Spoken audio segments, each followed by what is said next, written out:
মমতা বন্দ্যোপাধ্যায়ের বিরুদ্ধে বাংলায় লড়ার জন্য এবার নতুন মুখ পাওয়া গেল। বিজেপি কি এই নতুন দলকে সমর্থন করবে? অধীর রঞ্জন চৌধুরীর হাত ধরে বাংলার মানুষ পেতে চলেছে নতুন একটি দল। নমস্কার, দ্য পাবলিক পোল ব্রেকিং নিউজে আপনাদের সকলকে স্বাগত। এই মুহূর্তে বঙ্গের রাজনীতিতে নতুন খেলা কি শুরু হতে চলেছে? এখন এই প্রশ্নই কিন্তু সকলের মনে। তবে এই মুহূর্তের লাইমলাইটে কে আছে জানেন?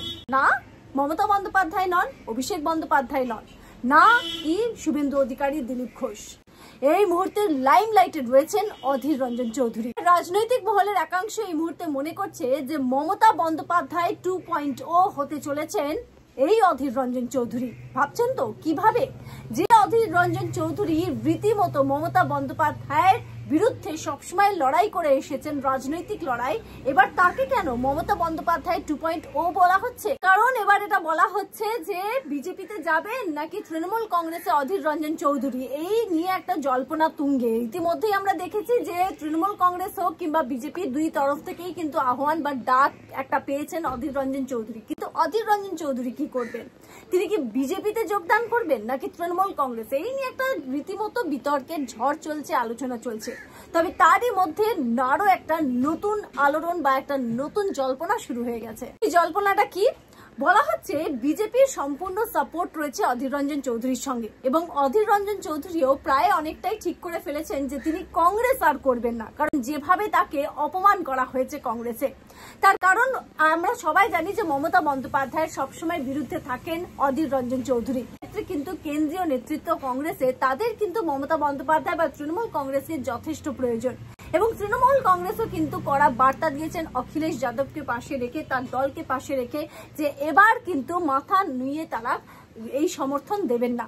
তারা মাথা উঁচু করে যদি সমর্থন দিতে হয় সেইভাবেই দেবেন, আর এবার কংগ্রেসের দাদাগিরিও তারা কিন্তু সহ্য করবেন না। এক্ষেত্রে একটা কথা স্পষ্ট যে অধীর রঞ্জন চৌধুরী যদি কংগ্রেসে থাকেন এবং বাংলায় থাকেন, তিনি কিন্তু বিরোধিতা করেই যাবেন মমতা বন্দ্যোপাধ্যায়ের সঙ্গে, কারণ তার হাত মিলিয়ে চলার কোনো রকম কিন্তু সম্ভাবনা নেই।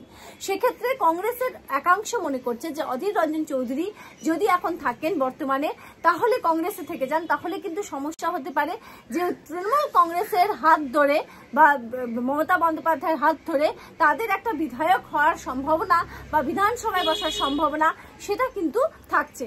কিন্তু অধীর রঞ্জন চৌধুরী যদি কংগ্রেসে না থাকেন তাহলে সেটা তাদের যে পথটা অনেকটাই মসৃণ হয়ে যেতে পারে, আর যদি তিনি থাকেন তাহলে পথটা কিন্তু কঠিন হয়ে যাবে। এবার জল্পনা চলছে যে কোন দলে যাবেন কংগ্রেসে এই অধীর রঞ্জন চৌধুরী, যিনি মুখ এবং একটা সেকুলার একটা তার ইমেজ কিন্তু রয়েছে, এবং কোন দলে তিনি যাবেন। এখানে একটা প্রসঙ্গ উঠে আসছে যে বিজেপি হয়তো অন্যভাবে অধীর রঞ্জন চৌধুরীকে কাজে লাগাতে পারে, এবং তার সম্ভাবনা কিন্তু খুবই বেশি, এমনটাই মনে করা হচ্ছে। এবং সেটা কিভাবে?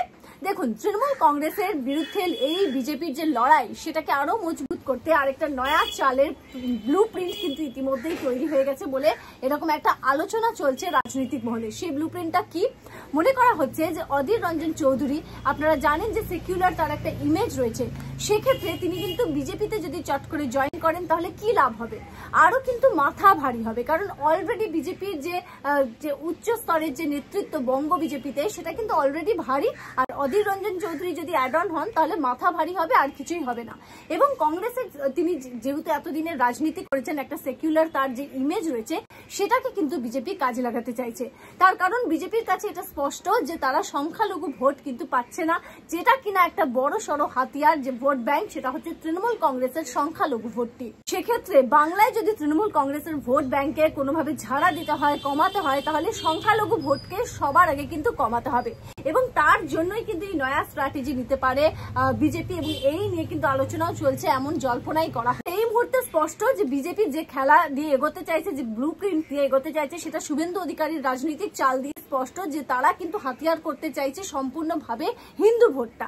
সেক্ষেত্রে কি হচ্ছে? সেক্ষেত্রে সংখ্যালঘুর যে ভোটটা, সেই ভোট ব্যাংকটা কিভাবে কমানো যায় সেটার একমাত্র পথ হচ্ছে যদি অধীর রঞ্জন চৌধুরী নতুন একটি দলের ফরমেশন করে, তাহলে কিন্তু একটা ভোট ব্যাংক, সেটা একটা যারা চাইছেন না মমতা বন্দ্যোপাধ্যায়কে, কারণ দেখুন এই যে সংখ্যালঘু ভোট সেটা কতটা 2026 সালে মমতা বন্দ্যোপাধ্যায় বা তৃণমূল কংগ্রেসের ফরে থাকে সেটা নিয়ে কিন্তু খোদ একটা আলোচনা রয়েছে তৃণমূল কংগ্রেসের ভেতরেও। কারণ যে পথ তারা সবসময় সংখ্যালঘু যারা ভোটার তারা চাইছেন যে সংখ্যালঘুর কোনো ব্যক্তি যাতে মমতা বন্দ্যোপাধ্যায় আর অভিষেক বন্দ্যোপাধ্যায় চেয়ারটা ছাড়া যে অন্য জায়গাগুলো রয়েছে সেখানে সেখানে যাতে সংখ্যালঘু ব্যক্তিরাই এগিয়ে যায়, এমন একটা কিন্তু ডিমান্ড তাদের তরফ থেকে আসে বা একটা চাপ কিন্তু তৈরি হতেই পারে। এবং সেটা সম্পূর্ণভাবে না করা হলে এর পরবর্তী নির্বাচনে কতটা মমতা বন্দ্যোপাধ্যায় বা তৃণমূল কংগ্রেসের সঙ্গে সংখ্যালঘুর ভোটটা থাকবে সেই নিয়ে কিন্তু একটা প্রশ্ন অবশ্যই রয়েছে। এবং সেই ধরনের ভোটারদের কাছে অপশন কি আছে, কারণ বিজেপি তো সম্পূর্ণভাবে বোঝাই যাচ্ছে যে কংগ্রেসের এই মুহূর্তে সেরকম ভাবে কোনো কিছু অস্তিত্বই দেখা যাচ্ছে না। এবং বিজেপি যদি আমরা কথা বলি, তারা যে হিন্দু ভোটটাকে কাজে লাগাবে সেটা একেবারে স্পষ্ট।